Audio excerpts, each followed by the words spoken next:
I'm saying the real DMX story. You feel me? Rest in peace to DMX. I was definitely a DMX, fan and shit. Well, I can't even say fan. I ain't no fan that ass nigga. Supporter. Sadly, he couldn't stop the whole, he couldn't get the help that he really needed. Um, Heard a lot about what happened to him. Heard like he basically just wanted love from his family, his mother specifically, and she I guess was going through certain things, mistreated him, abused him, knocked out his two front teeth with a broomstick. When I was hearing those stories, that was just crazy to me. But with that being said, we can get straight into the video.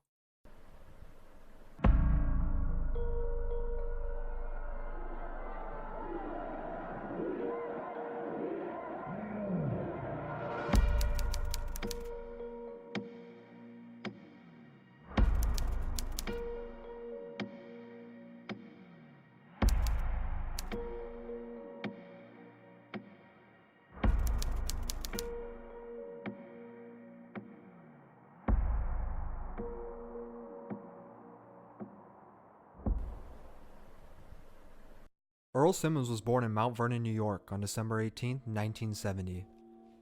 His mother would take on the responsibility of raising him and his siblings on her own, as Earl's dad cut off all communication when he was born. This left him to be raised alone by his mother along with his four sisters in their one-bedroom apartment. In his words, he stated she was incapable of looking after him. This was the start of his adolescent years that would turn out to be far from average. He spent his childhood mostly in Yonkers, a city just north of the Bronx. He suffered greatly from asthma and would take trips to the emergency room almost every night due to waking up unable to breathe. Things didn't improve over the years, and his frustration only built up more over time. He often found himself getting into fights, inevitably getting kicked out of different schools. A lot of this trauma came from his living conditions at home. He was often beat by his mother and her various boyfriends. In some cases, he was beaten so badly his teeth fell out, and he suffered bruises and cuts all over Yeah, his yo, face. that's After being kicked that's crazy. Like, but that situation is just weird. Like, let me know how y'all felt about that situation. Like, I never really agreed to the whole stepdad fucking, because it's like a lot of times ain't no telling what's really gonna happen in those situations. The person that your parent could be letting in really don't give two fucks about you. I'm saying, and I'm not saying this from like experience. I'm just saying in general, just from like common sense and thinking logical. out of school in the 5th grade, he was sent to a children's home for 18 months, in hopes it would help him out. But it didn't help, and he never finished his 18-month stay because he was kicked out after he and a roommate started a fire. When he returned home, the abuse from his mom only continued, and his dad was still absent, only coming to New York when he happened to be in the area selling art. At 10 years old, he was once again expelled from school after throwing chairs at his teachers. He was arrested twice for arson and assault. This is when he turned to the streets for answers. He began running away from home and would sleep in the Salvation Army clothing bins at night. The only comfort he found in the dark times were the stray dogs he met on the streets of Yonkers. While on the streets, he was introduced to hard drugs from people he thought were trustworthy. He often smoked weed that was laced with crack cocaine unknowingly. But shortly after he began doing this, his mother found him and sent him to another boys' home. Although being in a boys' home wasn't the answer he needed at the time, it was an impactful experience and would set his life in a different direction. She told him she just wanted to visit a place. And they get there, and it was kind of suburban and lots of grass. She says, Earl, do you like it? He's like, yeah, I kind of like it. This is cool. And she says, well, great, because you're not coming home. While he was staying there, he started bonding with the other kids over their love for hip-hop music. After freestyling to them, they encouraged him to continue writing music and told him he had a lot of potential. This gave Earl the little bit of motivation he needed and helped him discover the career he was ready to pursue, giving his life meaning. When he finished his stay, he returned home and began meeting other local rappers. One of the rappers he met was Reddy Ron, and he was impressed with how well Earl could beatbox. Reddy Ron asked him to partner up with him, and Earl birthed the name we know today, DMX. He got inspiration for his name from the Oberheim DMX drum machine he had been playing around with at the boys' home. He later also interpreted it as Darkman X. Although things were finally starting to look up as far as a direction in life, DMX still found himself in and out of trouble with the law, causing him to serve prison time.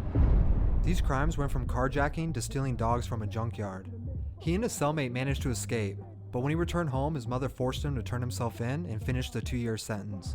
If anything, this only motivated him to go harder when he was released the summer of 1988, and he did. I think honestly he was just misguided and really needed love. That's it. And his mom definitely wasn't giving it to him, and she definitely showed that she didn't care too much. He started rapping over instrumentals from other songs and putting them on mixtapes that he would sell on the street corners. After a couple years, he began to gain a small fan base, locally as well as deeper into New York. This helped him get recognized by a few magazines who published articles about him and his potential. When labels caught wind of the buzz he now had, he started getting offers until settling down with Columbia Records label, Ruff. He released his debut single, Born Loser, and things started to change. He didn't drop another single for over a year until releasing Make a Move in 1994, which was successful. He spent the next couple years building his brand and collabing with other artists like Jay-Z, Ja Rule, and LL Cool J. He ended up leaving Columbia Records for somewhat unknown reasons, but we know he was unhappy.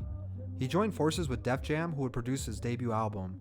The fans had been patiently waiting on new music. It was work, dog. You know what I'm saying? Everything we doing is coming. You know what I'm saying? Everywhere we went, you know what I'm saying? We had to pay for it if we wanted to get there. You know, then pay to get in, and you know what I'm saying? It was mad work, and then struggle, and yo, listen to check this out. You know what I'm saying? It's Dark and Hell is Hot was released on May 12, 1998. It included songs like Get At Me Dog and Rough Riders Anthem. The album went #1, and it sold over 5 million copies, shattering expectations and commercializing DMX's name. In that same year, he released his second album, Flesh of My Flesh, Blood of My Blood, once again going #1 and multi-platinum. He was gaining worldwide success and becoming one of the biggest artists of the time. He kept the momentum going all the way into 1999. If anybody know what that means, can I comment that down below? Cause I heard Tupac said it before, and then of course I seen him say that too. He released And Then There Was X, which included his first ever top 10 song, Party Up. This is also the year he would settle down and get married to his wife, Simmons. It was also the beginning of his decade-long beef with Ja Rule, after he felt DMX's voice was too similar to his. I never had beef. If I had beef with Ja Rule, man, there wouldn't be a Ja Rule. You know what I mean? I never had beef with the boy. You know what I'm saying? He got out of line. But, you know, that's my boy. What you gonna do? You know, you can't kill your son. You know what I'm saying? At the turn of the century, things only seemed to be getting better and better for DMX, and he was even starting to break out into Hollywood as an actor with a number of movies. His fourth and fifth albums, The Great Depression and Grand Champ, would both go #1, making him the first artist in history to have 5 back-to-back albums do this. In addition, his singles Where the Hood At and Get It on the Floor were doing big numbers. For someone who had so much to celebrate, he still struggled to leave his past life. By 2004, his sales numbers began to slowly decline, and his list of drug and legal-related issues got longer. These charges included animal cruelty, possession of drugs, assault on a prison guard, menacing, driving without a license, and carjacking. In addition, he was having problems in his marriage, where he and Tashira had 4 kids, but DMX was fathering an additional 10 kids from other women. This would snowball into more problems such as child support and back payments. He tried to return to music in 2006. Hold on. Fathering 10 different kids is crazy. That can't be me. Another fatherless child. That can't be me. By releasing The Year of the Dog, this time under Columbia Records after Jay-Z helped him get out of a $12 million debt with Def Jam. But his music would only sell a fraction of the sales his previous projects sold. His career and personal life were starting to fall apart, and his battle with drug use only got worse over the years because of this. In 2010, Tashira would file for a divorce. While this is happening, DMX would film a show documenting his road to recovery and getting his life back on track. Unfortunately, he would relapse just weeks after filming, and the show was never premiered, despite him wanting to change for the better.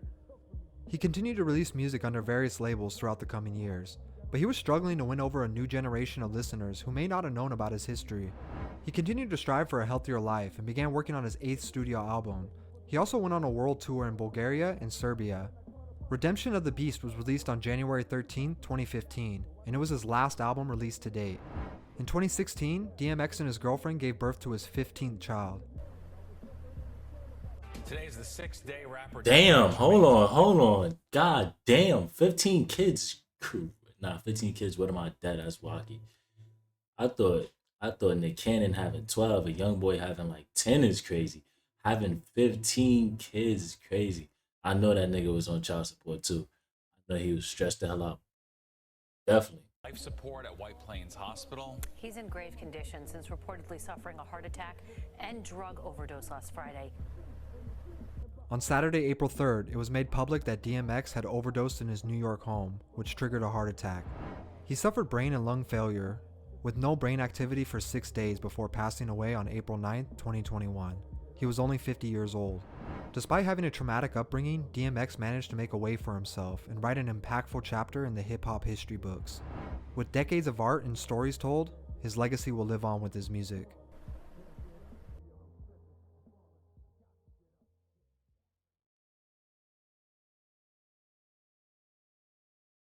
Well, I guess that's it. That wraps up that video. You know what I'm saying?